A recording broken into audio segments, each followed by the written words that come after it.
ភិបាលខេត្តកំពង់ចាមអាដាមអ៊ុនចិន្តាបានបញ្ចប់មុខតំណែងលោកហែមគឹមសាទពីប្រធានការិយាល័យមកជាមន្ត្រីធម្មតាវិញដោយមិនគិតពីទោសទណ្ឌផ្សេងទៀតបន្ទាប់ពីរកឃើញលោកមានពាក់ព័ន្ធនឹងករណីអំពើពុករលួយ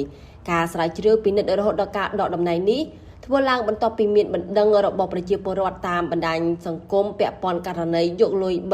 $360ដើម្បីកែតម្រូវសម្បត្តិកំណើតយោងតាមសេចក្តីប្រកាសរបស់រដ្ឋបាលខេត្តកំពង់ចាមនៅថ្ងៃទី26ខែមីនាឆ្នាំ2025បានឲ្យដឹងថាបន្ទាប់ពីទទួលបានពាក្យបណ្ដឹងតាមបណ្ដាញសង្គមគណនី Facebook ឈ្មោះឆេងសុកលីបានចុះផ្សាយពីឈ្មោះហែមគឹមសាទករណីយកប្រាក់ចំនួន$360សហរដ្ឋអាមេរិកសម្រាប់ការកែតម្រូវសម្បត្តិកំណើតប្រជាពលរដ្ឋឈ្មោះឆេងសុកលីរស់នៅភូមិអូពពេលឃុំខ្ចៅស្រុកកងមាសខេត្តកំពង់ចាមរដ្ឋបាលខេត្តបានចាត់ឲ្យក្រុមការងារដែលដឹកនាំដោយលោកប្រធានការិយាល័យប្រជាពលរដ្ឋខេត្តនិងប្រធានអង្គភិបច្រកចេញចូលតែមួយខេត្ត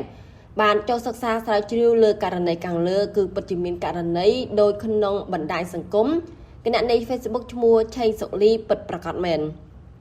អាយដាមអ៊ុនចិន្តាបានបញ្ជាក់ថាដើម្បីអនុវត្តវិធានការទៅលើមន្ត្រីដែលអនុវត្តកំហុសឆ្គងនិងការពង្រឹងការអនុវត្តទូនាទី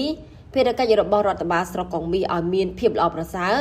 រដ្ឋបាលខេត្តសូមធ្វើការណែនាំដល់លោកអភិបាលនៃគណៈអភិបាលស្រុកកងមាសត្រូវរៀបចំបែបបទបញ្ចប់មុខតំណែងលោកហែមគឹមសាទពីប្រធានការិយាល័យរដ្ឋបាលនិងហិរញ្ញវត្ថុមកជាមន្ត្រីសាលាស្រុកកងមាសដោយមិនគិតពីទោសទណ្ឌផ្សេងៗទៀតត្រូវតាមដានត្រួតពិនិត្យជាប់ជាប្រចាំលើការបំពេញតួនាទីភារកិច្ចរបស់លោកហែមគឹមសាទ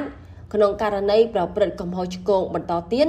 ត្រូវមានវិធានការតាមច្បាប់ស្តីពីសហលក្ខន្តិកៈមន្ត្រីរាជការស៊ីវិលជាមួយគ្នានេះអភិបាលខេត្តកំពង់ចាមក៏បានណែនាំដល់លោកអភិបាលស្រុកត្រូវខិតខំដឹកនាំរដ្ឋបាលស្រុករបស់ខ្លួនតាមលិខិតបទដ្ឋានគតិយុត្តនិងសេចក្តីណែនាំនានាឲ្យបានត្រឹមត្រូវពង្រឹងកិច្ចការផ្ដល់សេវានៅការិយាល័យច្រកចេញចូលតែមួយឲ្យមានប្រសិទ្ធភាពស្របតាមគោលការណ៍កំណត់និងអាចទទួលយកបានពីប្រជាពលរដ្ឋនៅក្នុងមូលដ្ឋានត្រូវរៀបចំកិច្ចប្រជុំនិងណែនាំដល់មន្ត្រីក្រមអាវ៉ាន់ឲ្យពង្រឹងតួនាទីនិងភារកិច្ចរបស់ខ្លួនជារៀងរាល់ខែអភិបាលខេត្តកំពង់ចាមបានសង្កត់ធ្ងន់ថាក្នុងករណីមានបាតុភិបមិនប្រក្រតីណាមួយកើតឡើងនៅរដ្ឋបាលស្រុកបន្តទៀតរដ្ឋបាលខេត្តនឹងមានវិធានការតាមនីតិវិធីច្បាប់និងលិខិតបទដ្ឋានដែលបានកំណត់